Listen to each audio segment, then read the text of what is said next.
trying to be very genuine and authentic and sincere, authenticity, all that.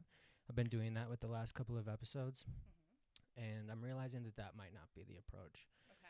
So I started to take notes of, yeah. Well, I started to take notes of all of the people that are really successful in the podcast sphere. So I think what my plan is, and you let me know how you think or what you think of this. I think I'm going to try to cancel myself. So most people start their career. We're gonna cancel you. Yeah. So hear me Do I out. get to cancel you? You can. Well, this is going to be a big part of it, actually. Oh boy. What did I sign up for? So hear me We've out. already traumatized the lobby staff. Most people build a career first. I'm talking about specifically podcast people. Okay. Can you give me examples of the people that you were referencing? Yeah. Say Joe Rogan, I'm gonna cry. Well, he's at the top of my list. I don't like him. Okay, so this is what I'm saying. He's okay. the worst. So He's hear the me out. worst. Hear me out. Most people build a career, and then they get canceled, and then their career even, like, it actually does a wonder for their career. This is what I've learned in my research and podcasts. So I thought, We're good. nice. So I thought, why not? I can have this foresight. Why not jump the line before my career even gets off? Cancel myself, and then see the trajectory. So with that in mind, What on earth are you getting me into today? I just have a couple questions for How you. does a Wisconsin person get canceled? You're like the nicest people on the earth. I'll tell you what. I fucking hate cheese. I hate Are spotted you lactose cow. intolerant? Is that That's how you get canceled in Wisconsinites get Wisconsin? canceled. You just can become lactose I intolerant? hate hunting. I hate cheese and meat. No. Okay, so ready? I'm going to ask you a couple of questions. I'm ready for them. Jason, do you want a glass of wine? Before we get like too far into this? Hell yeah. Where is the... Please here hold. It's over here. I'll say it's very dark with these sunglasses on. It is. It's a little dark. It's going to be very distracting. But that's okay.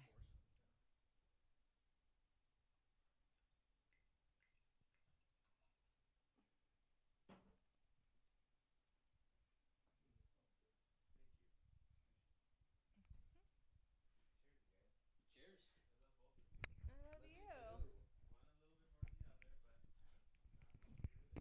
you. He loves me.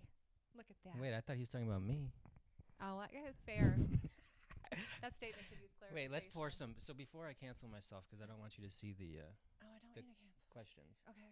can you maybe pour some of this wine? And I just need some alcohol before the cancellation. Do we need proper happens. lead-in for this, or can I just start pouring? We'll chat about it after I cancel Excellent. myself. Let's just get after Or it. actually, or maybe I cancel you by You cancel me? association. I mean, I am French pouring a German wine. I mean, that's grounds for canceling and taking my citizenship right Why? there. Why? The French and the German haven't gotten along previously. I guess they do now. Yeah, that's true. Huh? Yeah. Yeah, but the French don't fuck with German wine at all. Not Surely as much. there's like a peace treaty when it comes to wine. There actually has been, right? With Alsace, with like yeah, Rochery, well, right? I mean, yeah, with Gassman. Yeah. But that's still an awkward subject. I mean, it's been Germany, it's been France, it's been Germany. It happens to be France now. Right. You know. But anyway, cheers. Cheers. Thank you for doing this. See, I was craving something. Oh, Isn't that ridiculous? That's quite good. I fucking love Riesling. I know, so good. Ooh, who can cancel you for loving Riesling? Texas? Does Texas not like Riesling? No, see, everyone tries to say that. I love how everyone's always like, it's so hard to sell Riesling. And I was like, really? Then why are you buying so much of it and drinking so much of it? People doesn't say seem- it's hard to sell Riesling. Some people out there. Some people. I love it. Yeah, no, they might be right, actually. I've had this idea. You know Oni Ramen down the street here? Yeah, of course. I want to just write them a wine list that's all Riesling and just go in and Wait, be do like, they not have Riesling on their list? no, dude. What? I've been trying so The hard. food needs I it. know. It's like culturally there. They have Arca Nova. Well, sake is culturally there. I will retract that. But I mean, there's so many examples of like the great Asian restaurants in this country that have claimed and gotten the attention of the trade by having these incredible wine lists. I Yep. mean, Lotus the Siam is one of my clients in Vegas, and they have just, I mean, a tome of Riesling, and Yeah. it's the wine that goes. Things we know. Yeah. I Matsu. support. Matsu. Exactly. Yeah. Food so good that it made someone cry at our table one time. That guy over there. Mm-hmm. That's you, love. And he's been on the pod. He's been on the pod. I can't wait to see that episode. Yeah. Did he wear a costume? No. Rude. No, I know. Rude. Just saying. He's laughing in there. Rude, because meanwhile I'm gonna have like the gnarliest rat nest under this. You know, it's hard carrying a fin so heavy. I know it does You know? really weigh the. It does. Yeah. It does. It weighs back. I see why you're like really laid back now. Well, it's also kind of a mindset, you know. Okay. The costume's a mindset. It is a mindset. I Yeah. like it. It's really chill. It's just like trying to organize myself. Okay. Yeah, no, All it's right, gonna I'm be ready. tough. It's I'm gonna ready. be a challenge the entire All right, episode. hit me with your questions. I'm gonna cancel you, Oh Wisconsin. yeah, Let's right. go. Okay, so just to recap, Mm. I'm planning it. I'm only clicks. I'm not looking for any authenticity or sincerity. Now my mindset is clicks. How do you do that? Clickbait. Clickbait. How do you do that? Mm. You got to cancel. You got to get canceled, and then your career's going to take off. Okay. We should have had a lot more wine before we started this. What do you think I've been doing? I've been preparing to cancel Have you myself. just been getting wasted all day before I got here? I just flew in. Well, you had opportunities on the plane, too. This is true, but this is before I realized we were canceling you. Well, I'm going to ask you a couple of questions. So, Please do. and just this is going to be rapid fire. You can Do just I get to be authentic? you can and just say genuine? yes or What no. happens? I mean, Okay. these are really simple questions. You can say yes or no, and then we can dive into them in more detail. And you can see I wrote cancel with a bunch of exclamation points. Yes. Okay. So it's a priority for me on this episode. Do I have to be mean to you? I'm not very good at being mean to you. You could be mean. Whatever the I don't costume. want to be So mean. whatever the costume is making Don't be you fooled by my feel. rows of teeth. I am a very gentle person. However you want to approach the costume. I'm noticing that when I put on the costume, What happened to you? who knows? I'm feeling super chill, relaxed, you know, like a predator of the ocean. Like an apex predator? Mhm. I like this for you. So however the shark costume Dude, I am a fits for shark you. all the time, so it's, I'm a shark that had a salad for lunch. I don't know how good of a shark I'm being right now. Vegetarian shark. Okay, ready? Ready, hit me. Not And literally, again, figuratively. This is specifically so that we can get clicks and my career can take off post cancellation. Excellent. And Wait, once your career takes off, like, what do I get out of this? Do I get like invites to we'll things? discuss that off camera. All right, so Excellent, we might okay. actually cancel you here, but I'm just We're gonna hoping that cancel me? I'm just hoping that you're gonna have to be sort of like a sacrificial lamb for my career here.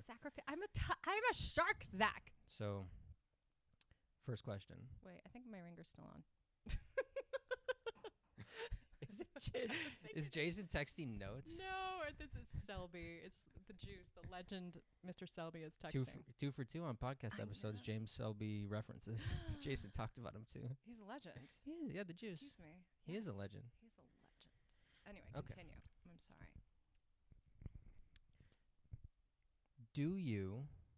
And again, these are just yes or no, Yes and then or we can no's. dive into them. Heard. If yeah. Do you or have you ever publicly endorsed Mm? medical malpractice as an alternative to vaccination? Fuck no. All right. Are We'll we have to- endorsing medical malpractice? Well, what I've learned is that this is one of the keys to get canceled. And my goal again is to get canceled. Excellent. And these are the notes, and actually let me get a pen really. Here's the thing. Only 50% of people are going to cancel you with that kind of a question. It's true. In theory. I'm just poking holes in your argument. No, you're right. Yeah. So we're looking for 100% people. But that's the thing is you can't get canceled by 100% of everybody, right? No. But then when you come back, your career comes back. You have a lot. So we're going to write Oh, boy. that one as no. Yeah, not good for endorsing malpractice. You're Right? Okay. Wasn't that the question? Yeah, yeah. Have Yeah. you ever publicly endorsed medical malpractice as an alternative to vaccination? Hard no for you. Hard no. Okay, I don't think that's a good look. I am pro-vaccine personally, but you're not, and we're trying to cancel you. So Well, it's whatever happens first. I mean, if you get canceled before me, then so be it. then I get famous? So be it. Then the show gets famous. Okay, Yeah. all right, And all right. and you can be part of the show moving forward. It'll Heard. be your like little safe haven because you've been canceled. We're and- going to get some mileage out of these shark costumes. I'm just going to tell you Yeah, that I right know. now. I'm feeling very comfortable. I'm feeling very sure of myself. I know. The Spatelays that's working. I know. It's excellent. good. It's a good vibe. Excellent. It's a good vibe. It's a good vibe. Okay, are you ready for question number 2? Yes. The first one was a no. Yeah, no. Are there any old photos of you I mean, surely. that Ah. are incriminating? Oh, see? You already started answering. You should have waited for the whole question. I Here know. we go. This is what I was hoping for. That are incriminating and or offensive, and if so, can I have them? How old do we have to go here? Let's see. Post 18 years old. Post 18? Mhm. Okay. I feel like you would have a lot more fun with like Halloween costumes my mother made me when I was very young that were maybe appropriation. That might be a lot more fun for you.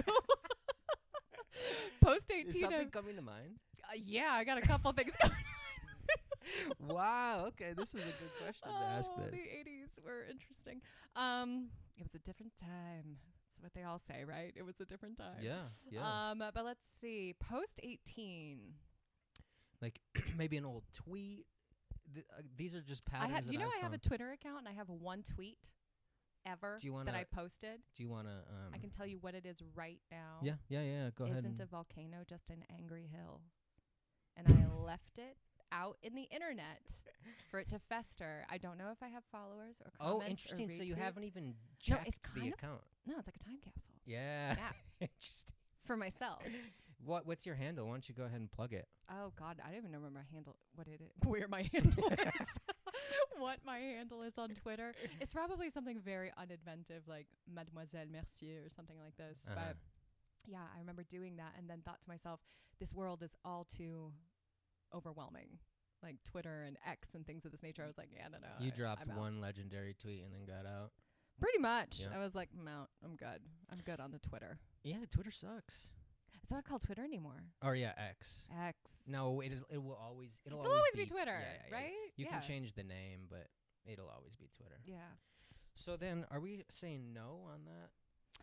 So you don't Post have 18, any I don't think I've got anything for you that would fit that description. I mean, embarrassing photos of me, sure, but I don't think I have anything No. We're good. looking for clickbait. We're looking for big, controversial, super offensive. No, the only thing I have offensive is me with about 30 pounds extra on me, but that's not offensive as much as it is funny. When was that? So I'm just That's gonna before write I no l- on that. Yeah, go ahead. No. Yeah, no on that. Yeah, that was before we discovered I had a severe gluten allergy. You were just And I was drinking imploding. beer, eating bread. I was like, it's like Violet's turning violet. Only I was just a yeast bomb rolling around the streets of Albuquerque. It was bad. My poor younger self. She didn't know. So no to endorsing medical malpractice. No to incriminating or offensive photos. Post 18. Have you ever? I was a lot more offensive as a started- child. Really? No. You were just trained in your French ways. So my parents are just French, okay? Like, that's really what's happening here. You were like a 5th grader roasting the shit out of adults. Oh, man, I was such a shy kid. But in my mind, it was like a roast hosted by Attenborough, if you could imagine. Noted. Yeah. Shy kid. We're going to come back to Very shy kid. You'd never know it, but... that. Have you ever started or been accused of starting a cult? Oh, I haven't started one. Have I been accused? Maybe, because I see someone wearing a shark costume. Okay, So, okay. I was cult hoping of this one. was going to lead into this. okay, good. I'm This excited. Is is a kind of two-person giving cult? me cult vibes. Is it giving you cult the vibes? shark thing that you're doing? I feel like you could start A cult of one. Yeah. Well, I mean, 2. I mean, I had to start. Cheers to our cult. 3. yeah. Jason would join, and I know that the FB team Excellent. would be on The board. Banditos are in. What- Excellent. What is the shark thing? The shark thing Yeah, started. I've never known what it is, but you posted. So many people ask me about this too. So when I first started off as a sales rep, I was hired on, and unbeknownst to me, I have a talent for it. I had no idea. I, did not know that I would have it, and did. And wine sales really started to increase in a territory that I had sort of picked up, dusted off, and started to run with. And at one point, one of my former coworkers started calling me tiburón, which is shark in Spanish. And I was like, what do you mean? She goes, man, you just come out of nowhere. You're just like quietly swimming, and then like you just like numbers come up for a sales meeting, and you're up crazy amounts. And then James Selby caught on to it, and then it just kind of grew from there, and it just became, I got, it was shark from there. So then I, at some point or another, was in a spot where I was like, oh yeah, feeling cute, changed my Instagram handle. Vino And Tiburon. it started with my personal handle, and which is a variation of Wine Shark, and then Vino Tiburon for my work handle. Yes. Yeah, So, I've actually always been confused about it. yeah. You post it all the time, and it's every single like. It just started sales when I was text is an emoji. Yeah. Yeah, it just started when I was a young little sales rep, and younger sales rep, and yeah, it just kind of stuck. And then other people started getting more excited about it, and just kind of went with it. And then I started getting like shark gifts, like socks and things of this nature, and then it just never stopped. So I was like, all right, you know what, lean in. I could be a and shark. now we're recording a podcast in shark costumes. And Maybe I'm we very should excited. show- Watch your tail and that straight laser. You're gonna knock that shit over. It's your first day as a shark, but it's not mine, and it's a hazard of the trade. You're aware of everything I'm shark related. Exactly. All right. Well, thank you for sharing that. Yeah, that's where that I came from. didn't know that was the story. Yes. Selby actually gave me for my birthday a couple of years ago prehistoric shark teeth. I have like that's cool. 4 fossils That's that like I keep a really in. thoughtful shark gift. I know. I keep them in my wallet, and I travel with them, and keep them in my hand when I have a big sales pitch. They're like my lucky charm. You were a shy kid. Mm-hmm. Very shy kid. Would you consider yourself a shy adult? No. Right. I would never think to use the word shy to describe you. Oh yeah, no. That's because it's definitely What not was that? applicable any longer. You had to shake it off? I was a classic shy kid, big into theater, so that was kind of where my personality would come out. But I was a nerd before it was really cool to be a nerd, Right. before like nerds are now like a look and a section at Urban Outfitters. I don't know what's happened here, but before that, A bunch of Urkel outfits at Urban legit, Outfitters, like yeah. people are seeking this out. Mm. And while that was not me as far as like glasses and braces and things of that nature, I was a nerdy kid. I was smart, and I spoke a lot of languages, and I was awkward and lanky and geeky, and kind of just a kid. And ultimately it just, when you have everyone else who as a young kid doesn't have those talents, might I add, see, I can be mean now. But ultimately, when you're different and you're the minority in that equation, you get outcasted. And so, bullies are bullies. And so I was bullied a lot as a kid, and super, super shy, and it just got compounded. And so, I was really, really shy as a kid. And then when I moved to Latin America and went to a school where everyone was a nerd and bullies did not exist, I was like, oh, and my personality actually like really came out.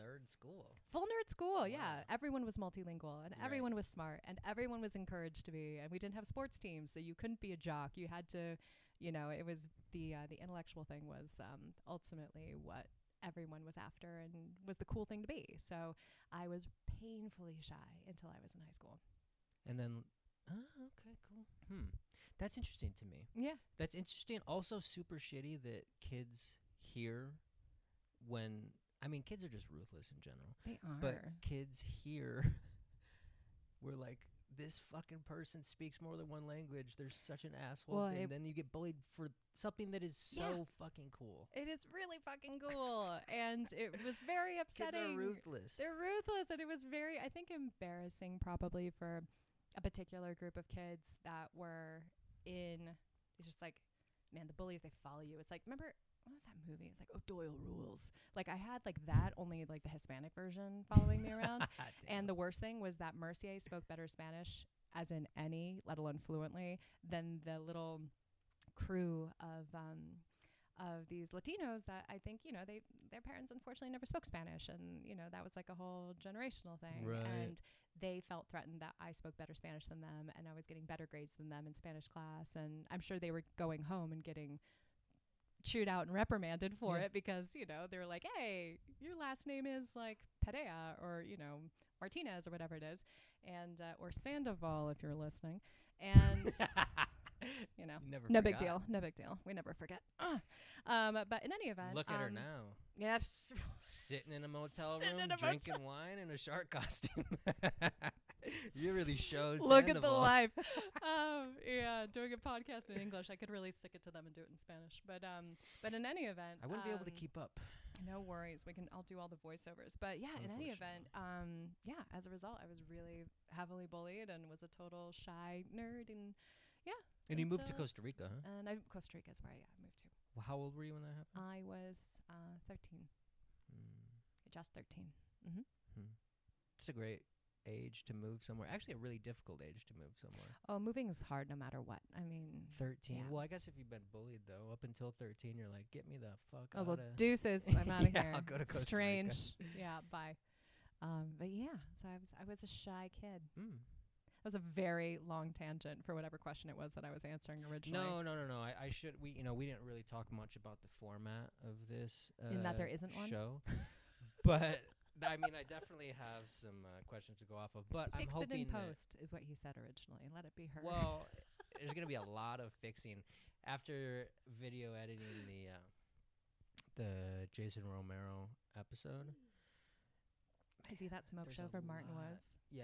He's the really. Oh, you've I've heard about him. Yeah, he's the really hot guy at all the tastings. He's talking about. Oh my goodness. Terroir. My God, it's getting hot in the shark suit all of a sudden. It's actually kind of hot though. It's like, but temperature hot. Yes. It's really kind of. Oh, there's an air conditioning and in I'm here. heating We could up bump for that. sure. Yeah. That'll be all right.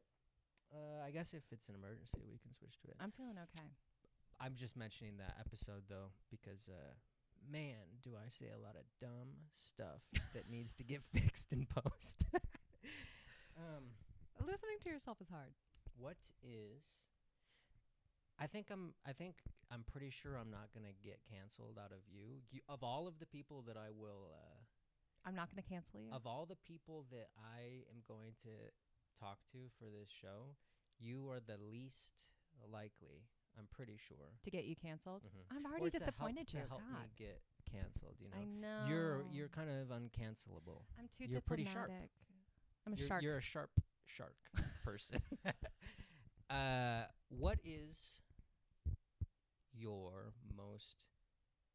But we're still gonna try to get some clicks here. So what's I'll still try and take a running charge at canceling you if I can. What's your wine hot take? What's your most controversial wine opinion? And then I have a part. So you think about that one, and my part 2 question, which I wrote down here. I'm gonna a personal hot. Like a hot take. Like what's your wine? A controversial opinion that you keep about wine that you might not be super proud to bring up at a dinner table of a bunch like of a guilty pleasure? Something like that. Okay. If you want to interpret it that way. Okay. And then part 2, which you'll see I wrote down. Why is champagne so fucking good? We could be here for a while. So I you should have brought that other You can bottle. take that part 1, part 2, however you'd like. I like this. I think I'm going to take a swing at, let's see, my hot take on wine. I can give you my example. Sorry, Please do. I like big hammer Napa cabs. I love this for you. Don't tell anybody. That's okay. As we talk. Just the millions of people joining us. Yeah, here? I mean, by episode 2, the dozens of people that are here. At least millions. I mean, definitely. We're talking online, but so when we went to Aspen and you guys put in that group chat, only fucking losers bring red wine. I remember not that, but like, don't even bother bringing red wine. We're only drinking white wine. It was baby's first Aspen. You didn't know. I know, but I was at my house and I had like a case of wine that I was ready to bring up. And it was all red. it was like all at just least, like, half of them. Beefy Napa Reds, wasn't it? Opus, Screaming Eagle. No, I can't afford any of those. But I don't think anyone would have said otherwise. But yeah. You just have to understand that, for the record, the previous year in Aspen, when a giant red was brought, it was put in the freezer to chill down and was accidentally forgotten there. Yeah. And it was a great snow cone, but it was just not actually consumed properly. Yeah. Yeah. So I like fatigue. You like big reds. I love this for you. Well, I think it's because when I started really getting into studying wine and thinking about the juice as more than just something to whatever. But I think that's true of a lot of people. I think everyone starts off, I mean, big reds like that, big wines in general, be it even whites. There's big whites out there too, that are equally as pronounced and memorable. I think when you're first cutting your teeth in wine, and I think why Burgundy is always sort of like a last appreciation for a lot of people, is that a lot of people tend to have this and not, this isn't to say this is what you're doing, but a lot of people tend to equate value to saturation of flavor and octane, like in heat, like the general consumer can do that, right? So they're wanting bang for buck, and bang for buck means I want to taste a lot, and ideally they're out to get their kicks, right? And fortunately, I think the consumer market is changing in a lot of ways, but in general, I think especially as young people first drinking, and certainly I can speak for maybe my generation, that was absolutely the case. So Malbec was huge, and big cabs, things of this nature, Zinfandel, lots of big extracted wines. And then as you kind of get into it, if the wine sort of calls you and it draws you in, then you start to get more curious and start to discover the layers and the nuances, and then inevitably we kind of just go lighter and lighter and lighter, which I guess is to say that a testament to the group in Aspen is that we've had so much to drink we can only handle Riesling anymore. 7%. 7%, 9%. I think this is like 9%. Yeah, what is this? 7% straight Okay. laser. Yeah, exactly. Which you've got beer that's higher octane than this. Yeah. So, but I would have to say, okay, so if yours is big reds, what would mine be? Yeah, there You know what it is. is. I already know Yep. what it is. Tell me. This is so bad. Tell me. And I blame the Germans because they do it so well.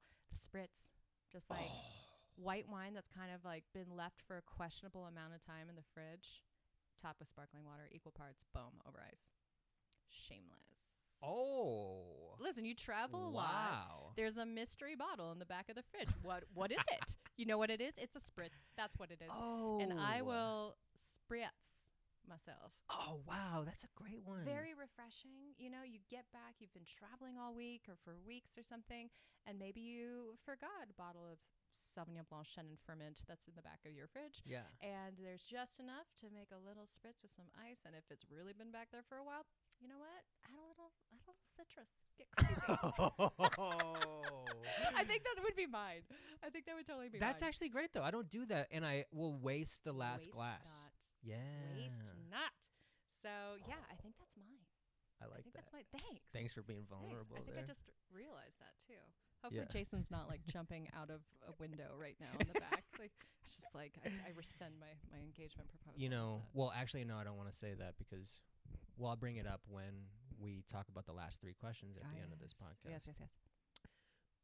Part 2, why is champagne so fucking good? Yes. Oh, my God, there's so many reasons why champagne is I so love fucking champagne good. so much. It's so good. I want to bathe in it sometimes. We should.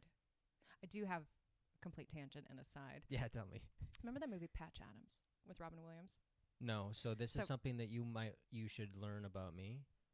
I don't know shit about movies. You are 10 years younger than me. This is the other thing I need to realize. There's that, but also I don't know shit about movies, and it's actually I'm a little self-conscious about it because so many times I've wanted to, people you've never seen this movie, and I so badly want to. Is it one of life's great films? I don't know, but it's Patch a sweet Adams. story. Okay, I'll give it a watch. For the sake of this podcast, we're going to say it's a true story. I don't know if that's true, Mm-hmm. but in the story it is. And okay. Yeah. The shark head is It's gonna tough. fall for a It's minute. it's tough. Slipping Mhm. off. I'm going to try it again. But in any event, this is a story of a doctor. Robin Williams plays the story of a doctor who's out to live out some wishes of some long-term patients. And so these wishes kind of run was one of the parts of the story. But the wishes run like the gamut, and one of them is like this elderly woman who has this thing where she wants to sit in, or she wants to put her feet in like a pot of noodles or something like this, and just like wants to feel that. And like everyone has these like really bizarre things. And I remember watching that and thinking, you know what I want? I want to do a cannonball into a pool of Pellegrino and have the most like epic splash ever. But now I want it with champagne. Yes. Yes. Yeah, we could probably make that happen. Yeah. Yeah. Be expensive, but it's okay. I mean, why don't we just outsource it? Like, I've been thinking about doing this for the show. Sponsor? We make a Patreon, maybe, or an OnlyFans, and we get subscribers, and then they pay for all the champagne, enough champagne to fill up a pool. I support this. And it's all grower champagne. Oh, damn. That just took it to the next level. I don't want to do that. Then again, if we're going to do it, I don't know. Either way. Well, why is champagne so fucking good? God, there's a number of reasons. I mean, the wine reason that we could get into is, of course, centuries of refining an incredible craft and terroir and mastering farm practices and sharing generational stories and things of that nature. But I've got to say, for me, it's the company that it brings. There is never a bottle of champagne open without a good story behind it. Yep. And a good group of people behind it. And even if there's one person in that group that's totally corked, it's still a good story because everyone's talking about, like, dude, you remember that one person that when we had that bottle of Baresh, that one person that came out of nowhere and was just beyond corked, you know? No matter what, there's good story. And I think that's what makes champagne so good, is that everyone loves it. And if you're in the trade, we tend to really intellectualize champagne, and so we can go and take that into a different conversation, but at the end of the day, it's always because it's surrounding a good time. It's a good time, whether it's the first bottle or you're on the floor with a group of your best friends and it's the 15th bottle I think we got into one night. Like, it happens, and no matter what, it's the company that makes it. That's what makes champagne so fucking good. It's the 100%. There's just always ceremony around it, and it's magic. Favorite champagne houses that are not in your portfolio that you don't sell, and then some of your favorite champagne that you do sell. I only sell one house, so that will make that one real fast. Just plug them. I'll just plug them later. They can wait. I mean, we recently have a friend who taglined something for us, which is Baresh is for lovers, and we've opened many bottles of Baresh in my fiance, whose name will be disclosed. Do we say who he is? No. Yeah, no. because we also said on his episode that we mentioned you. Wonderful. Well, the lovely Jason Romero. We opened a bottle of Baresh when, God, there's been a number of bottles of Baresh. And but most recently, when we got engaged, we bought a magnum of Baresh and announced to everyone in Aspen that we had just gotten engaged. That's what that bottle was on That's that what video. that bottle was. Yes. And it was actually really funny because I have a not exactly small ring, and and most importantly, I have best friends who know my hands. And dude, Allie and Bryce, we could not, like, I kept being like super subtly like, can I get you another glass of?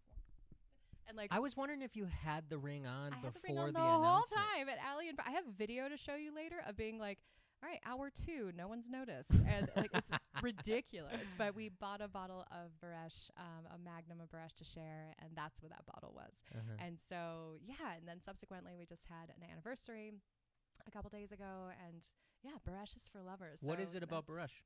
I don't know. You know, it started when we grabbed a bottle on a whim. There was one bottle left in this little market in McMinnville, Oregon. We were taking a birthday trip on the coast. Our birthdays are a few days apart from one another, and it was just the last one there. And so we were like, oh, well, there's nothing wrong with this picture. Let's just, let's save it from the shelf.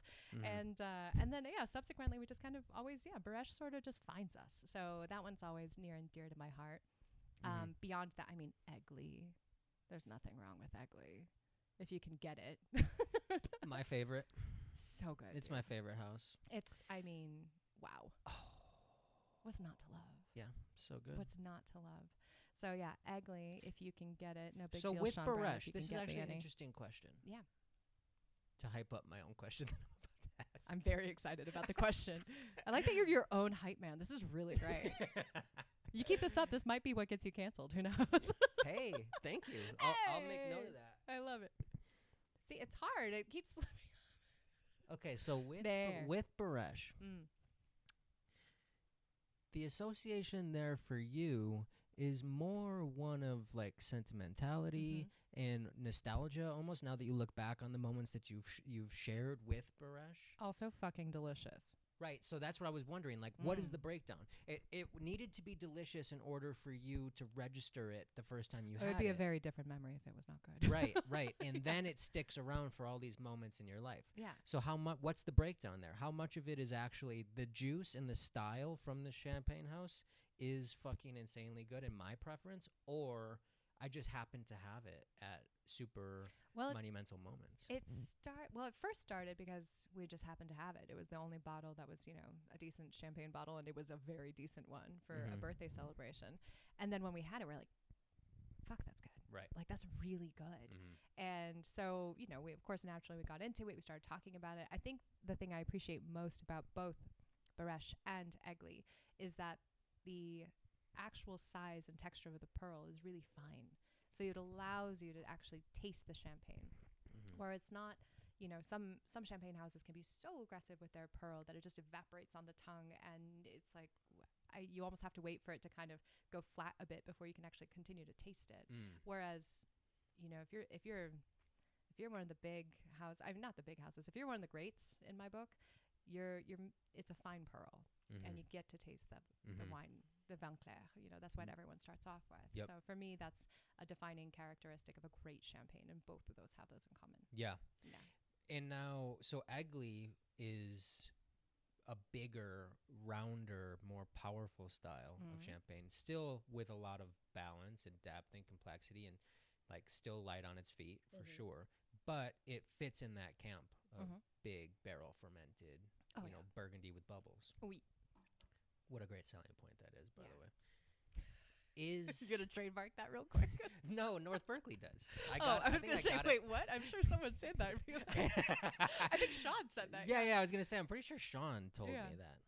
Is it similar to that style, that house style of Egli Urier, like bigger, or is it more like linear? And it's got, by comparison, I would say it's a lot more linear. I mean, some cuvée, depending on the cuvée of Egli. I mean, Egli can be very rich and opulent goodness. Baresh can be that way too. I mean, we had their Grand Cru a few days ago, which was exactly that.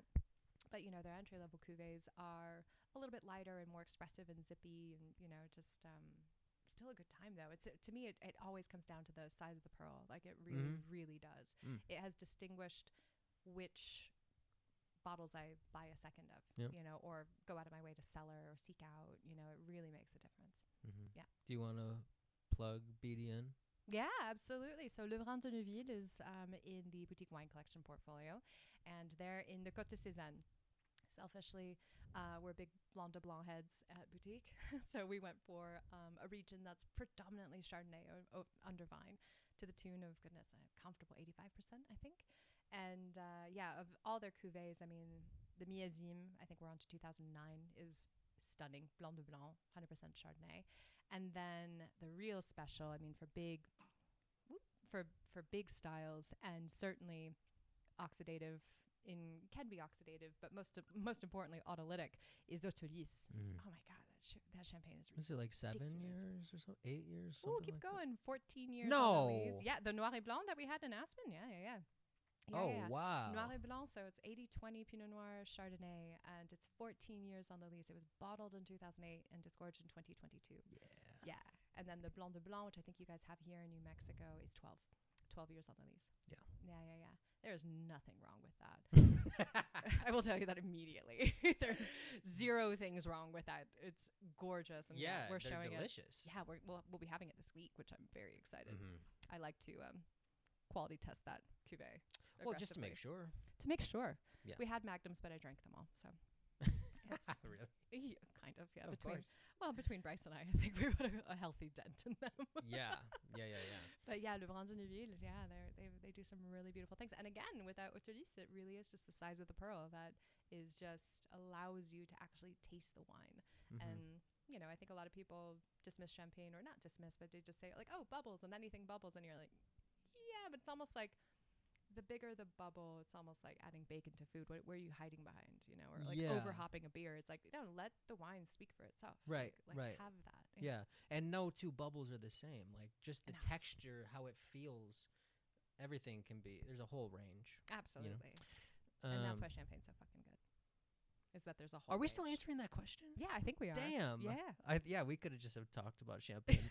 Actually, well, you're gonna. I mean, I'm kind of signing you up for this, but you're gonna probably be a recurring guest at some point. I love this news for myself. We'll see how the fans like you. We can you know. we can keep We'll trying see to if you do cancel you, and I can numbers. keep failing. Yeah, maybe. I also realized maybe if you don't mind, could you give the tens of people an idea, you know, maybe an introduction now that we're about 30 minutes in? Yeah. Introduce yourself and Oh yeah, I guess explain we to never the really did that, did we? No, I was pretty narrow-minded about canceling one of us here, and I forgot about an introduction. So if you don't mind, maybe tell the folks at home. Absolutely. If you don't know already. No, I'm kidding. I'm sure there's like No, a they little will. thing at the bottom of the screen that said my name this like whole time. Yeah, and most people. Anyways, you go ahead. Yeah, so Katixa Mercier with Boutique Wine Collection is both my name and my title. I run everything west of the Mississippi, and seemingly everyone who I meet east of it who says, will you be my person? And how can a girl say no? So I have a couple of additional states that are on the east side of Mississippi. But yeah, I run a significant territory for Boutique Wine Collection. And among other things in a small company that one finds himself doing from a day to day. But yeah, that's what I do. That's who I am and where I be. And based in Kansas City as of a year ago. And yeah, which has allowed for a significant quality of life boost. You know, there's more direct flights to the rest of the country, an hour earlier for our offices that are based in South Africa.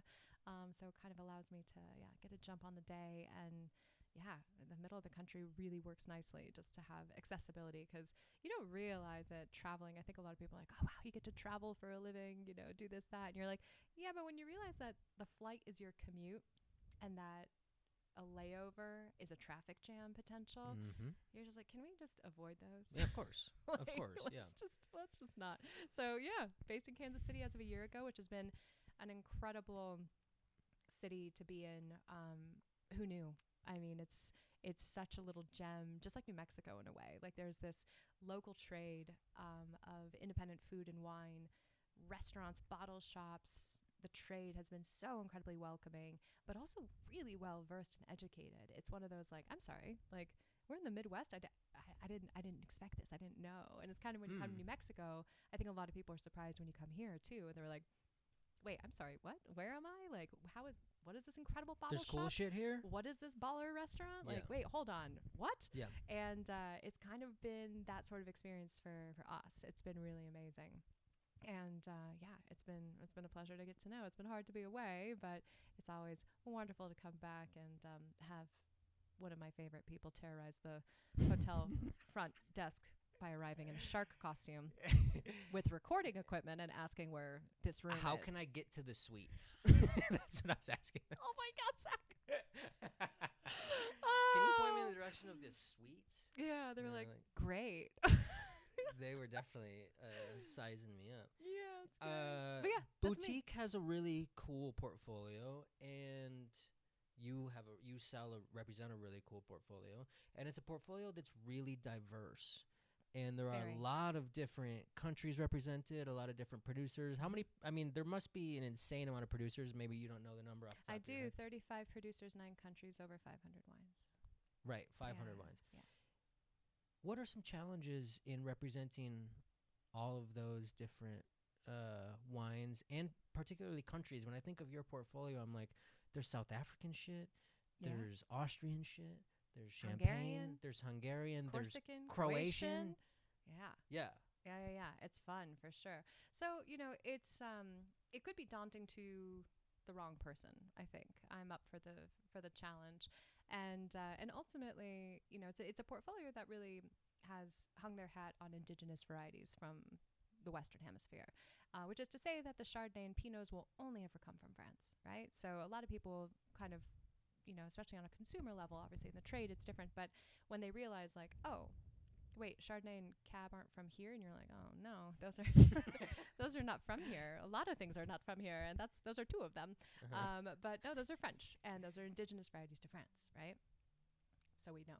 And same thing with, Spain and Italy. And as we get into it, ultimately what's indigenous and everyday to one country is wildly exotic to another. But we only, in the US, a lot of the consumer have really just gotten just comfortable enough with like maybe Spain, France, Italy, and maybe a touch of Germany, right? Sometimes I wonder about Italy too. I mean, Italy's got a lot. I mean, France has a lot, and it's just the broad strokes of these varieties. But the fun stuff is in the things that maybe that are hard to pronounce, or things that are just tasting absolutely extraordinary that aren't well known. And it's because they're not well known here doesn't mean they're not well known there. So it's also importing not only the wine and the variety, but also the culture, having to bring that in. And what is the culture around certain wines? Because that's also so much about what's captivating about our trade is the culture around it. The eating and the drinking and the connecting and the communing together is what everyone does. So once you kind of build that as your base, you say, okay, well, if we all do this together, well, this is how they do this in Hungary, and this is how they do this in Croatia, and these are the wines that are on their table and the foods that they eat. And I get to do that with people, which is amazing. Like, yeah, it's incredible. It's so cool. Have you been out to Croatia since you took over? I've been to Croatia. I don't know that we're going. I'm in Europe right after, or I'm actually in Europe for the election, which is a little nerve-wracking. But don't worry, friends, I'm early voting. But I voted today. Good for you. It felt good. Absolutely. Poor Missouri got themselves a little blue dot coming their way. It's fine. There you go. I just lost 50% of your followers. That's why we're going to get canceled. Hey, there we go. We vote blue. We vote blue. Boom. No, actually, no. No, that's not a recipe for cancellation. You said you wanted to get canceled. I didn't say by who. I just said 50% of them would. But I digress. No, I haven't been to Croatia. I have been to Croatia. I've just not been because we just signed. I mean, we just started that producer. Oh, okay. Well, not producer, that project, I should say. And so we've not been yet. Bryce was just there in July, so I don't anticipate us needing to be there in November. Plus, it's a little challenging to get to, depending on what the weather does. But no, I've predominantly a lot of the time. And Bryce also has to be mindful of which countries he can do on his own versus need me for. Yeah. And in Croatia, he can navigate everything in English, whereas a lot of countries he can't navigate in English. He speaks the one language. He speaks English and loud. No, I'm kidding. No. But he speaks English, and everyone has a talent for things in life, and language is not something that's hit his ears. I think he can follow pretty okay, but when it comes to business, you need a certain amount of confidence about nuance there that it's not worth trying to take a swing at with Google. Don't be fooled. Google Translate's not that good. Oh, it sucks. And so enter me. Especially with Hungary, I think a lot of people wouldn't know this, but while many people speak English in Hungary, on a business level, everything's done in French. Really? And that was something that I also learned. Yeah. So we are the biggest importers of Hungarian wine to the U.S. Through all of the different producers and private projects. And the better part of those are things that I have to translate because my Magyar is not. But everyone does business in French. Ah, good to know. Enter moi. Yeah. Yes. Question. Answer, maybe. What is one decidedly uncool thing that if it were cool, you would adopt? So I can give you an example here. Mine, for me, transition lenses. I got it. Okay. Would love, because I hate wearing contacts. My eyes dry out. But every time I wear transition, or I think about transition lenses, I think about Jeffrey Dahmer. And that type of... I was not expecting that. Transition lenses are just not cool. And I mean, not everyone's a serial killer who wears transition lenses. I will just make that clear. I think you'll be okay. You think so? I think so. My goddaughter has transition lenses and she's 16. Well, see, maybe it has come back around. What was once uncool is going to be cool again. So maybe Okay, so what's my thing? Yeah. What could be considered uncool that I would totally get behind? Yep. Rollerblades.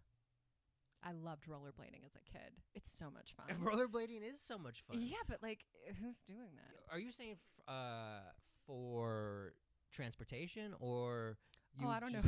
You just go out? I love the image of me rollerblading for with my like sole form of transportation. with a wine bag. With a wine bag. And a shark costume. It'll leave a lasting impression. Absolutely. Rollerblading's great. Rollerblading I think was so much fun. Sometimes it's still a little cool. Is Like, it? you ever go to a roller rink, like adult night at a roller rink? No. Okay, maybe I should go. Do they even rent you rollerblades? Oh. See? I wasn't listening enough. Then you're roller that person. blades or roller skates? Nah, bruh. The roller single. blades. Oh, yeah. Those are so uncool. That's what I'm saying. But they're also kind of cool. But, I mean, in the right moment, I'm ready. Fair. Okay, good. Like, I don't own them, but I remember really enjoying it as a kid. Yeah. They're a lot of fun. I remember actually years ago, many years ago, when I was of rollerblading acceptable age, big geek, big dork, my mom had gotten access to the Costco that was opening up, and it was before any of the racks went in, and I don't know why we were like there. An empty warehouse? Yes, and it was glorious, perfectly smooth cement. This did not happen. It did That's happen. like a dream for a kid. Yeah, it was a dream.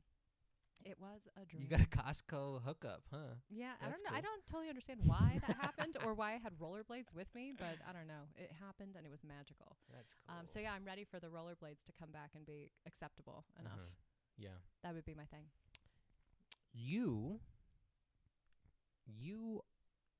And I am fortunate for this and super grateful for this. You have sort of mentored me in a way, or sort of offered yourself up to me in that capacity. And I'm not under the illusion that I am not the only person that you do this to. So, but I feel really fortunate and grateful that you've done that. That tickles me. Why? Not me specifically, but you are so damn busy.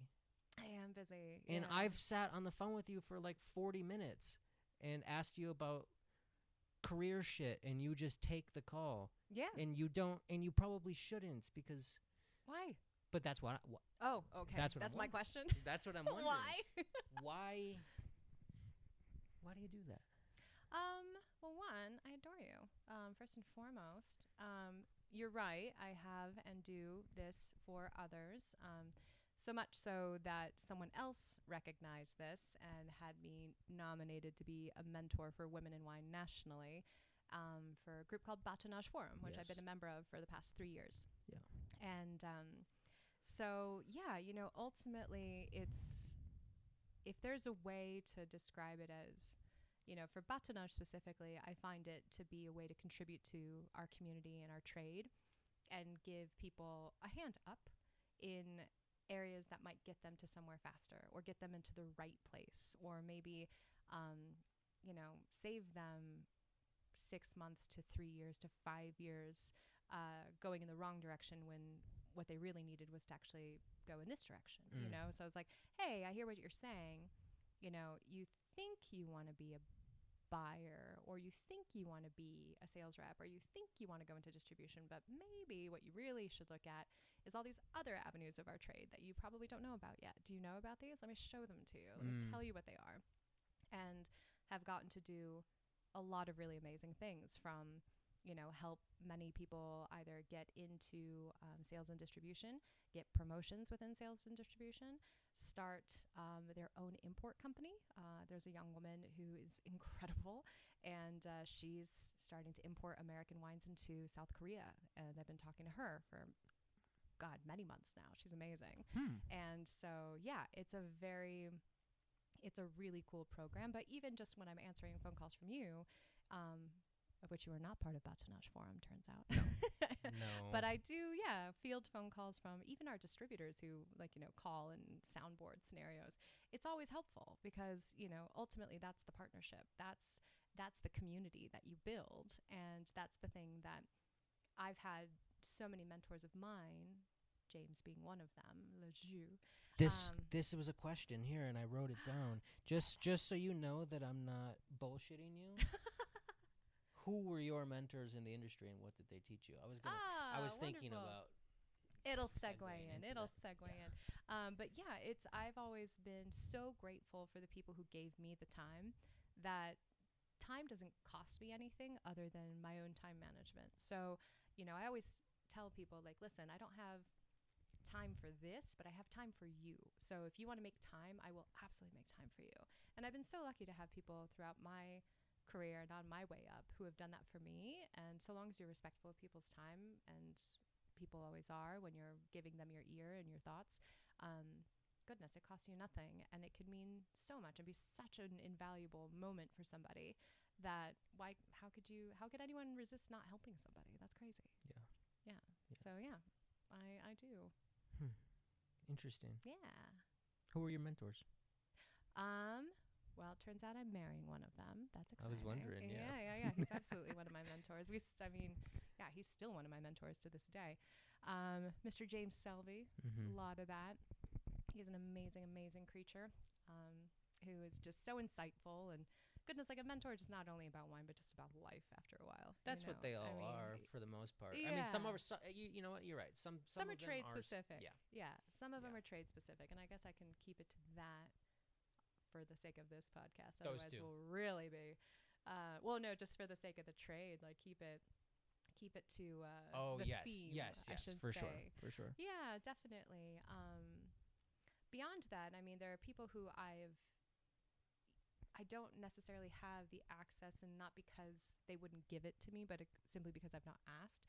But I've observed and admired from afar. There have been people and brokers brokers and distributors and importers and winemakers too, just how they handle themselves. I've always made note of, and as you know, as a sales rep, you get to work with so many suppliers. And you get to see so many styles of 100%. How people do things. 100%. And it just shows you that there's no one way to do anything, right? But you can learn little bits and pieces from everybody. Yeah, I feel like if you are an observant and relatively smart sales rep, you should be like writing it down and being like, and downloading some of that data from everybody. Oh, it's so valuable. What you like and don't like. Oh, yeah. Oftentimes it's that too. It's a mix, I'm in my car with somebody the whole day, and they're just reeking of cigarettes. You're like, dude, no. I could. There are so many of these stories. Yeah, there's so many of them. But over the years, same with reps. When I'm riding with reps, it's the same thing too. You just make note of their style or whatever it is. And I've over the years, I always kind of like to think that, if your life is a masterpiece, you should be in constant pursuit of editing and refining and edit and refine. And, ultimately, until you've just gotten it right, and then you probably die. But ultimately, it's all about the craft along the way. Yeah. And there have been people who I've learned from some, sales tactics, some mannerisms. I think a lot of them are also etiquette, a lot of etiquette that I really appreciate from specifically James Selvey. I think he is probably one of the most polished sales reps and humans out there. Like, he is so refined and knows how to handle very graciously everyone from the, corner liquor store that, probably sells more minis than anything else.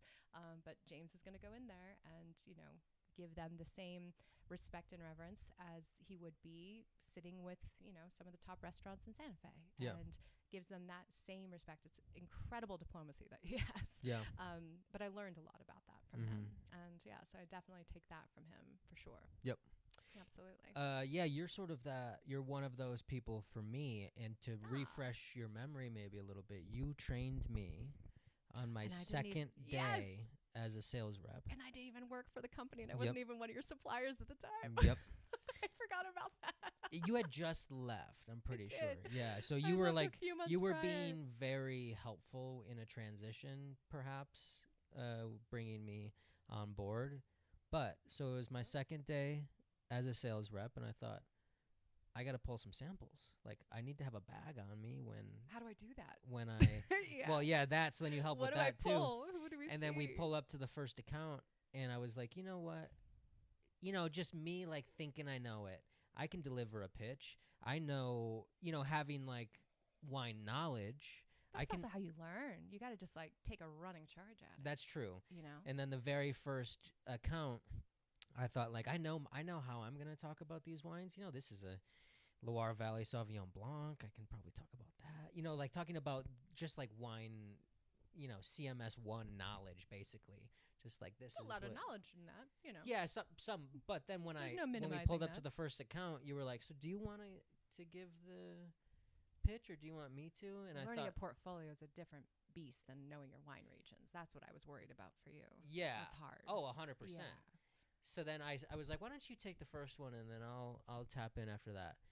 And I immediately knew I was like in waters that I didn't know what was going on. Listening to you give a pitch, like just seamlessly, 6 straight wines, control the conversation the entire time, know exactly, like you had been working with this portfolio for years. Yes. But I was going to say, there's a serious advantage I had on you. I was like, oh my God, this is what I have to do. You know what I mean? Like, this is the bar that has been, I'm taking over your territory. This is the bar that has been set for me. And now I have to replicate this. You know what I mean? Moving forward. And I've gotten close, but definitely not. You're doing amazing. What are you talking about? Not in your league at all. Hardly. It scared the shit out of me. Listening to you give that pitch scared the shit out of me. Oh no! But in a good way. In a good way.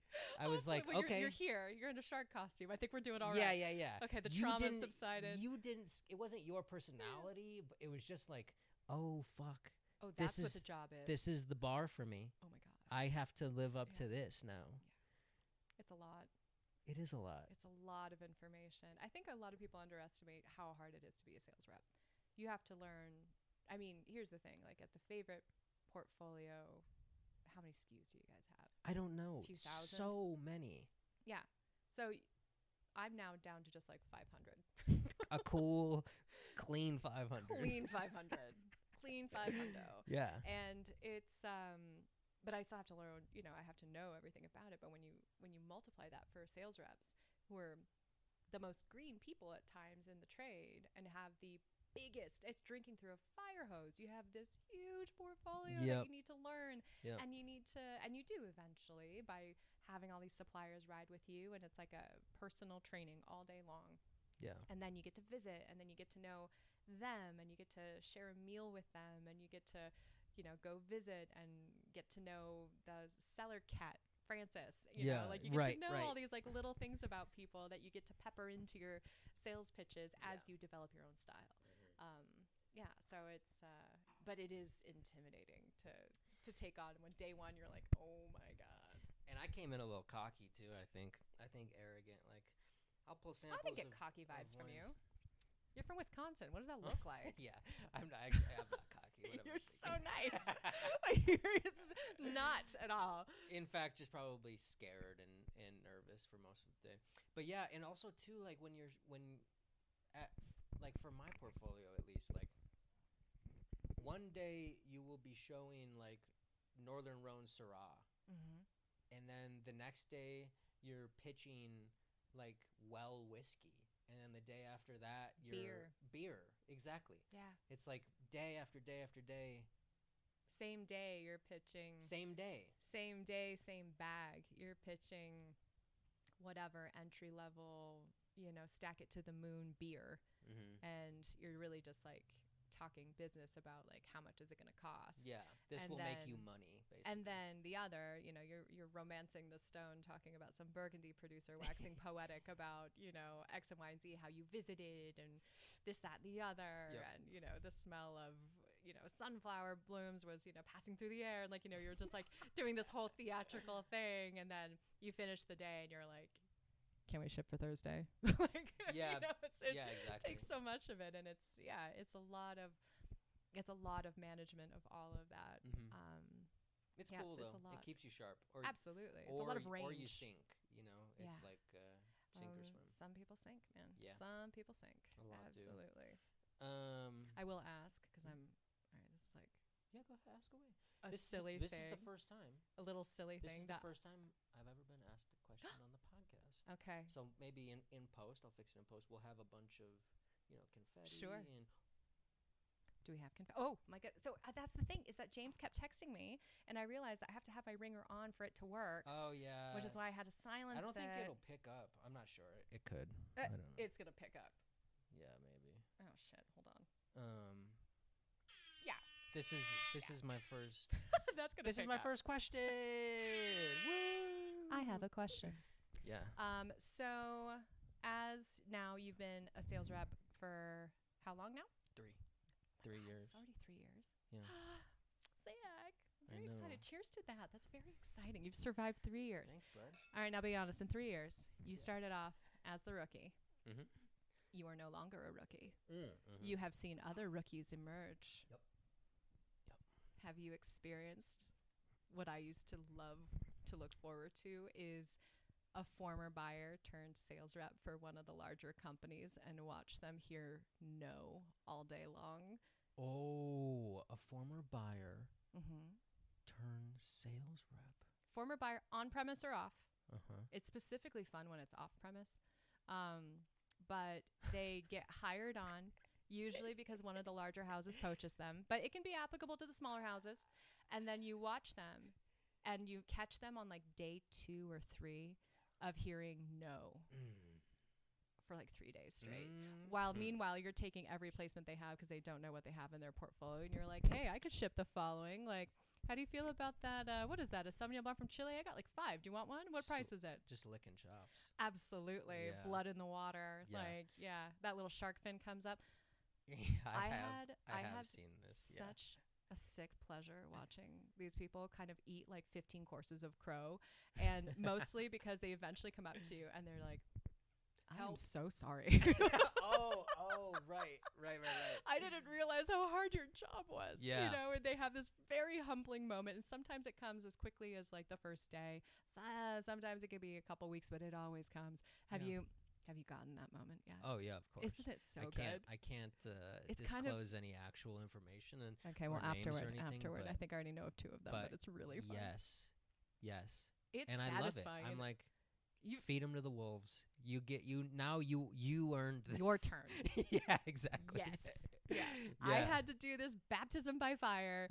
Your turn. And Yeah. I feel like that is the first like 6 months of being a rep is just swimming through no's and Oh my just goodness, yes. working your way through, figuring out what works for you, what doesn't work, what works for the buyers, what doesn't work, and then you get a couple of yeses and you hang your hat on those, and that's And what then you allows to get- represent the no's, and suddenly they're yeses.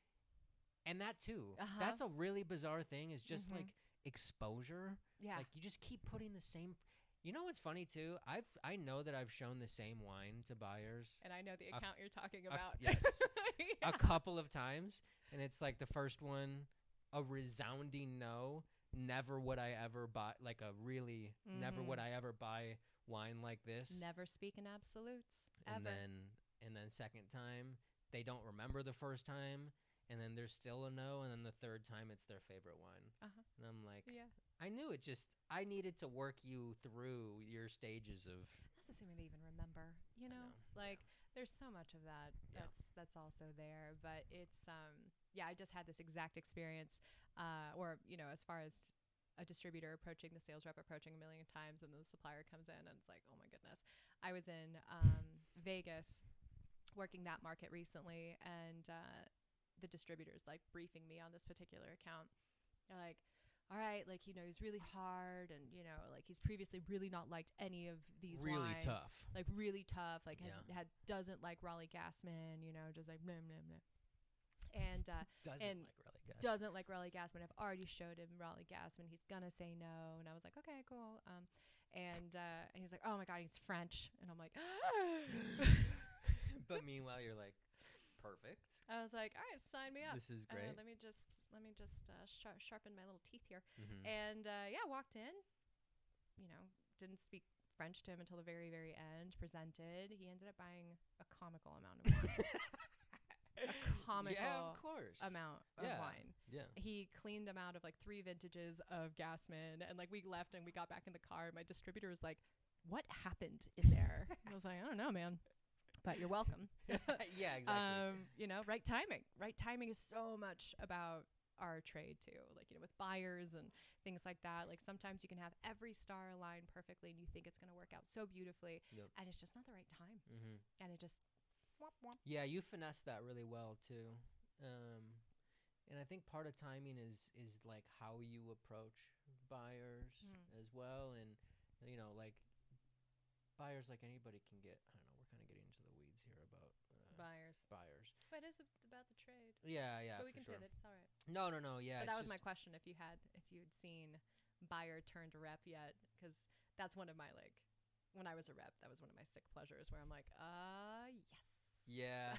I mean, I know that Your turn. People went through it with me too, seeing a new rep, and they're like, okay, he doesn't know what's going on. I would help some, but Yeah, there's a little bit like, and it's only really, it's not applicable to all of them, but there was every so often there would be one buyer that was specifically rough to go and call on, and they turned rep, and I was like, this is gonna be so much fun to watch. Yep. Humble 100%. pie, humble pie. I have that. Yes, all the time. Oh my gosh, yes. I've seen people come and go. I've been around long enough that people have just, you know, flash in the pan. Oh yeah. You know? Yeah, absolutely. That happens a lot. Happens a lot. Question for you. Okay. I don't mean. I'm just gonna say the question. I don't want this to come off like it's like too flattering. An interview. Like I'm not trying to. Oh my. We'll talk about all of your downfalls after this question, but you are somebody that obviously you're a mentor to me and many others, and I feel like no, I not even feel. I know that you, for a lot of people, are one of those in a different category or like a benchmark for all these different things. Maybe just success in sales. But you, for a lot of people I know, you're that person to them.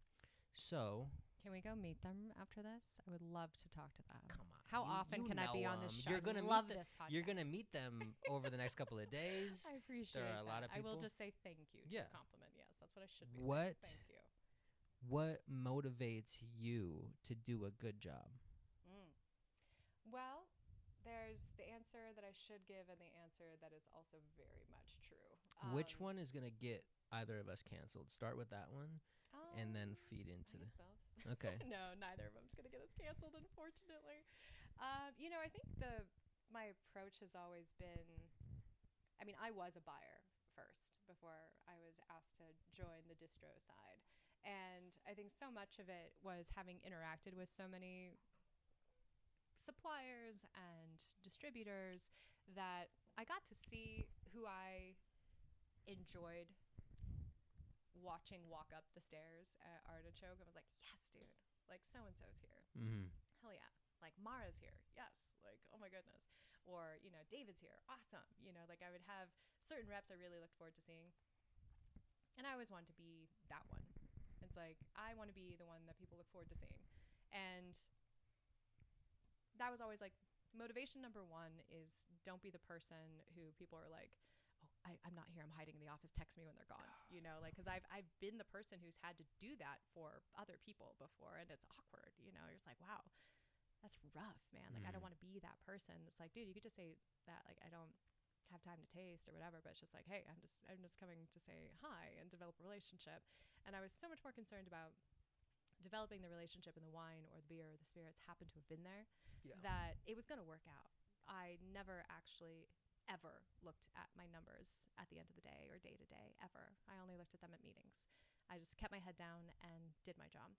And it was just showing up, because turns out that's like 90% of the job is just showing up, and ultimately it'll come, I mean, that was one of the things that Jason first taught me was don't worry about it. Just show up and the sales will come. And he's absolutely correct. It's only been true since I started following that. The other is, job well done. Well, we know that I'm a nerd and I love studying and I love history and I love culture. So much of that I just genuinely get excited about, you know, especially with the portfolio that I get to represent that is so unknown to people. It's such an opportunity. I mean, my background before I got really into the trade was broadcast journalism, intercultural communication, and documentary. So storytelling was always something that was a big passion of mine, and that's something that I do really well in this trade. Who doesn't want a good story? And who's not excited to hear a good story from someone who's excited to tell it? So if you have a good story and you just show up, for the most part, you're going to be good. You know, that's 95% of the job, right?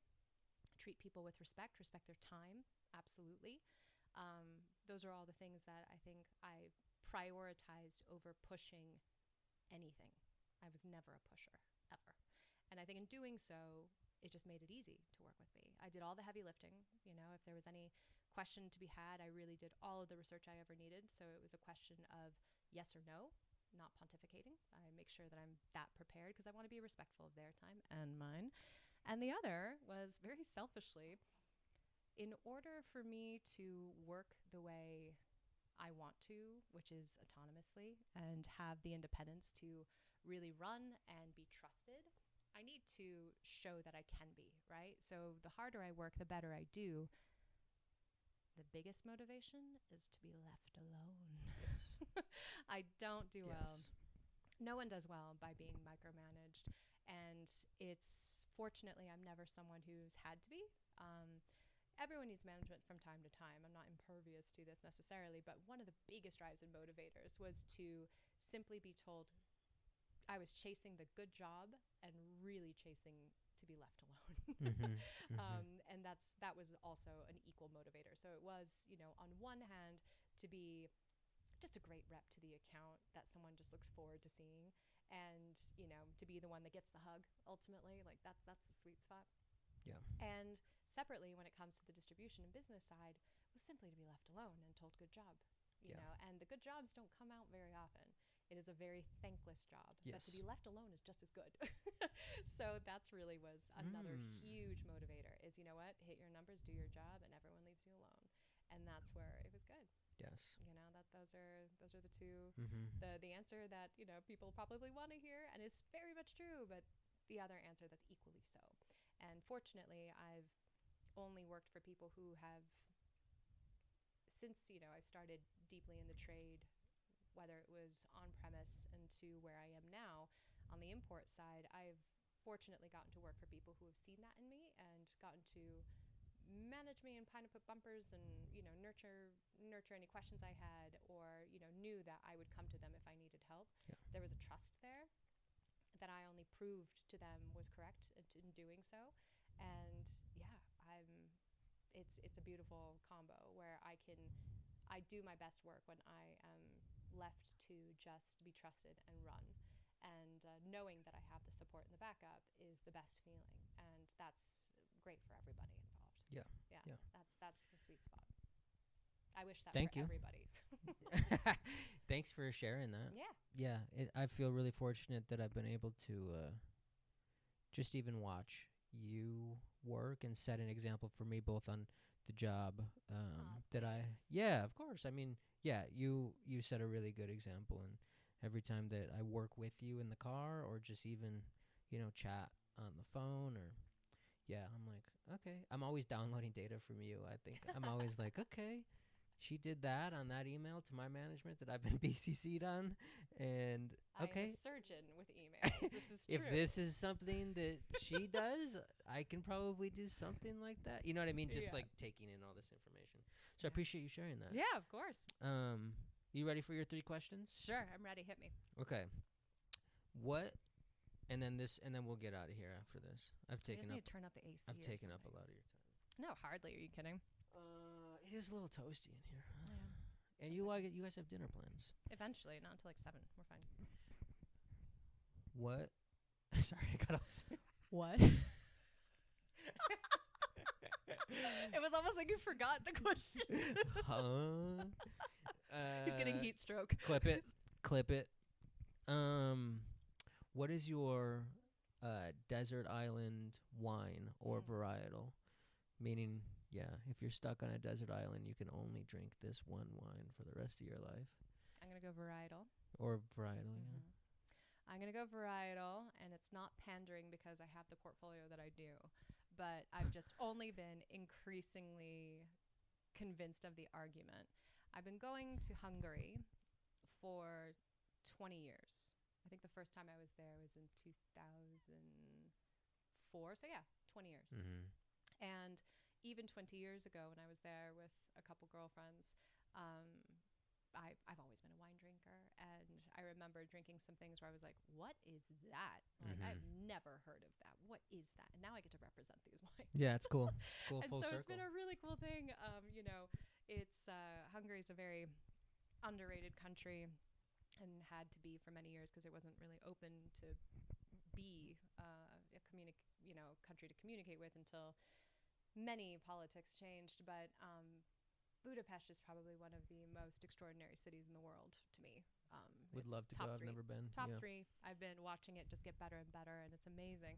And all of that to say, I gotta say my desert island variety has to be ferment. I thought, is that where you're going with this where ferment? I'm going with this ferment. Wow. Yes, it can be bone dry. It can be sparkling, which you and I are doing. It can be off dry. It can be sweet. It can be super sticky sweet. It can be essentia, this like nectar of the gods, like molasses tablespoon. Oh my goodness. I'll have very decadent pancakes on this desert island. But yeah, I think I've been most impressed as anyone would typically say Riesling or Chenin, because in a, I would have previously said Chenin, which is, I know. Well, it's a similar argument. But it's to Riesling it's the as range. well. Yeah, the range. It's the range that's so, I think to me, the reason that I will choose ferment. Wow. Yeah, it's cool. Very good. Second question. Yes. Do you have an aha moment? Like, do you have either one bottle or a dinner or something that as maybe we're like, I know you worked at Choke, maybe you're like a bartender I'm or like something. part of the deed to the building. I worked there for so long. Are you kidding? Like, was there a single bottle or a single moment where you were like, okay, I thought wine was this thing, and now in my head it's this new, much more broad thing? Well, I think I have. I was thinking about. I mean, I've had the cool thing about this trade, as the great Mr. Selby will say, is that the learning curve is endless. And that if you're doing it right, you're having aha moments, hopefully relatively frequently, because that's what keeps you engaged. Yeah. Right? But I was thinking about this question, and I think one of the pivotal aha moments was a moment for my father, who was also in the wine industry. So I've had a foot in the trade for a long time because my father was in the trade. He had a company that was named after me. And so I've been going to trade tastings since I was, easily 13, if not younger. Easily. And I've looked like this since I was 14. I mean, under this shark suit. Not in an actual shark costume. I've been regressing. But I've always presented this way for many, many, many years. And so I'd go to these trade tastings and would get assigned a name tag, and it would say Katixa of Tisha Wine Cellars. So immediately people just assumed that I was clearly part of the ownership You team. owned the company. Not wrong. I was just not running anything. I was like, I mean, this is my dad, but of course in LA, they're like, is that your husband or, your boyfriend? I was like, ew, no, it's my dad. Many stories of that. LA is a weird place. But in any event, my aha moment was my dad's moment. We were at a trade tasting for a distributor. I want to even say it was like, God, it may have been even like Henry Wine Group before it became Winebow, I think is what it is now. This is a million years ago. And portfolio tasting for a distribution house. And oh my God, this thing is getting out of control. But you've been fucking with it the whole time. It just keeps. Won't my stay hair up. is so slippery that it just keeps slipping. I should have pinned it. This fin is very heavy. There we go. But anyways, it was a portfolio tasting, and I walk in, and mind you, I've been drinking wine since I was a kid. You dilute it with water in France when you're little, And over time, the ratio of water becomes less. And especially with my father, who was in the trade, I was always tasting wine. And if I liked it, my dad's like, yeah, have a glass, Yeah. whatever. Yeah. It's no drama. And so so we're at this table, and my father sees a customer of his, and he goes off. So I'm left to my own devices. I promptly find the cheese, excellent, and then I go to a table. And so I go, and they, this rep sees me, and they're like, "Oh, can I pour you some wine?" And I was like, "Sure." So I pulled my glass out, and my father sees all this happening from the corner of his eye. So I think this could have been the first portfolio tasting that he brought me to where I wasn't, adhered to his side. Yeah. And I was just out to navigate. And so they poured me a taste of this wine, and they're spieling as we do at these sorts of events. And I won't name the producer because I remember it to this day. You could probably guess later who it is, and I will let you know if you get it. But in any event, I start smelling, and my dad, I can sort of see from my periphery, is walking toward me, and not in a concerned way, but just like a curious way. What's going on over just here? Like, huh? My daughter has some wine in her glass. I taste it, and I'm wise enough to know that I spit at these events, and so I spit not the most graceful one. It's gotten better over the years, but whatever. And I taste always again. Is it ever graceful? It's so awkward. It's gross. Yeah. It's so awkward. But in any event, unless you're James Watkins, he's mastering. He's like he an spit Olympian. a lot of wine. He's an Olympian. Yeah, like, yeah, It's ridiculous, that man. Yeah. But in any event, my dad goes, he says to me in French, "So, what do you taste?" And I'm kind of still, the wine's in my mouth, and I'm kind of swishing it about, and he's kind of starting to smile, and he goes, "Do you like it?" And I was like, And I spit, and I say, I answer him, and I was like, "It kind of tastes like movie butter popcorn." And he laughs. He goes, "Huh. I don't think I would have described it that way, but yeah, that's malolactic fermentation." Yeah. And I was like, "Is that what that is?" And he goes, "Yeah." And it was my aha moment of like, oh, I actually know how to talk about certain things. And yes. like, I got something right here. I didn't get the language right, but I got something right here. And I was having my aha, and my father was having a oh no. She's got a palate. She's got a palate. Here shit. She comes. Fuck. And you almost did have the lingo too. You could, I didn't know. I was like, I don't know. It just tastes like movie butter popcorn. It's really rich and intense. I was like, what is this? Yeah. And he goes, it's a Chardonnay. And I was like, I thought the only Chardonnays I'd had at that point were Burgundies because I'm French, and that's all my father drank. And that's I didn't know that Chardonnay could be like that. And so then I learned about what it's like in California and the regions and all of that. And so that's actually a really sweet moment where my father and I, who were he had me very late. I am a restaurant hookup, classic hookup surprise, manager, bartender surprise.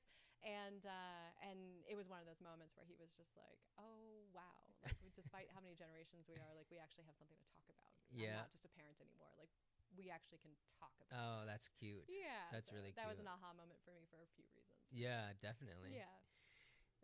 Thank you for sharing that story. Yeah, of course, but I continue to have them. I mean, I've had bottles that have blown my mind. Yep. And it's easy to remember the good ones.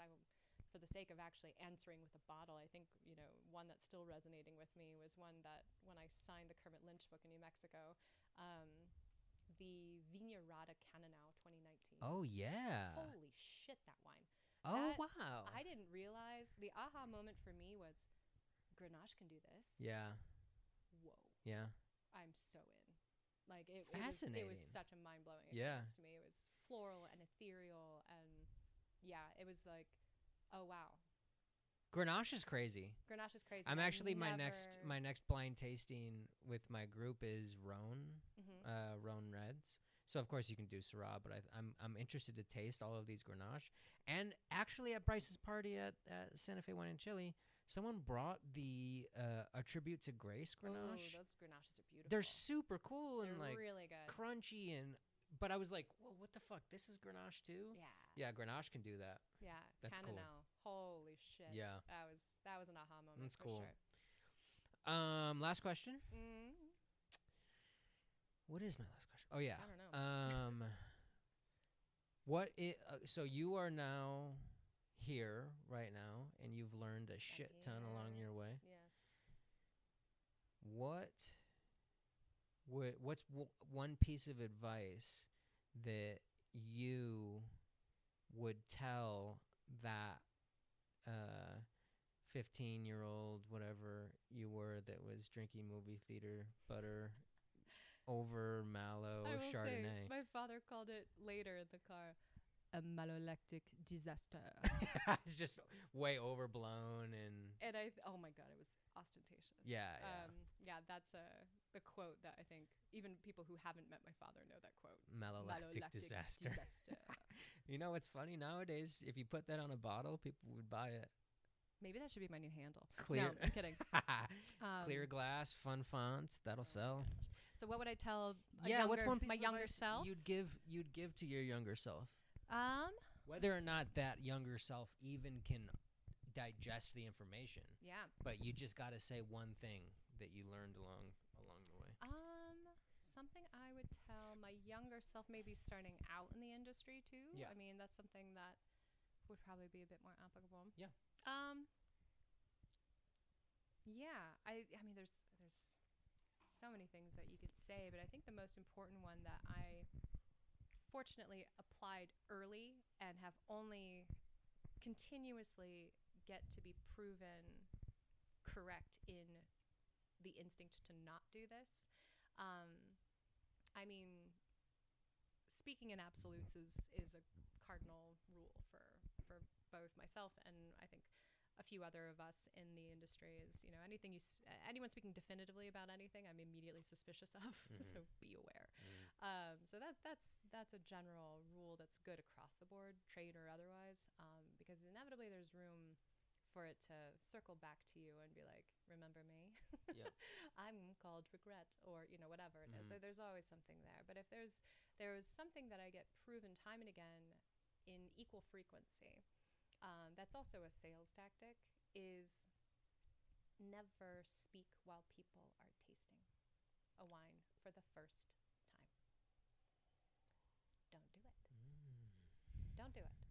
And the reason is, and again, I guess I'm a storyteller, so I will tell my story of why. Because I had been told this, not as like a, ooh, don't do this, you know, sales tactic. But it was something that I was recommended to do. And I was like, okay, yeah, that's a good idea. Like, get in the pitch before they taste. When they taste, just stop and then pick it up afterward, right? And I was like, okay, like that's what you do. Great.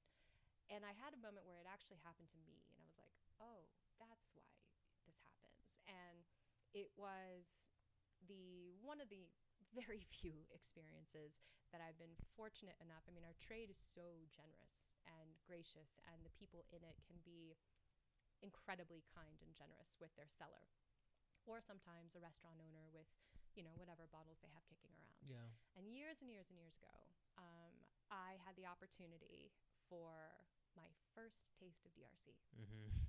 And I was losing my mind. Like, it was kind of this whole built up thing all day. It was at a festival, and it was like, oh yeah, said restaurant is hosting a DRC dinner. And I'm like, what? They're hosting a DRC. Oh my God. How long ago was this? This is long. And so, you know, they're like, yeah, you know, if there's any left over, maybe, you know, like, we'll try and save some. We'll give you the scraps. Yeah, you know, and the supplier had very generously, I think probably planned for like a corked bottle, and there wasn't any. So now there's this full bottle of H2O that's just there. Oh. And it was like, holy shit, okay. And so now you've got, like, I think there was comfortably 20 of us in, you know, packed into. You get an ounce. Packed into like the weight station or something. Yeah. And everyone's getting an ounce, you know, or like whatever it was. And I'm like kind of freaking out. I'm Of like, course. oh my goodness, like I've this is like this mystical, you know, historical whale of a wine. It's a dream. It's a dream. Like, Yeah. it's definitely, you know, a lot of people who have been telling me about their dreams for many years and all the things. And so I'm like, holy shit, the day's come. Oh my God. I'm like nervous. And so, you know, we're all kind of packed into this area.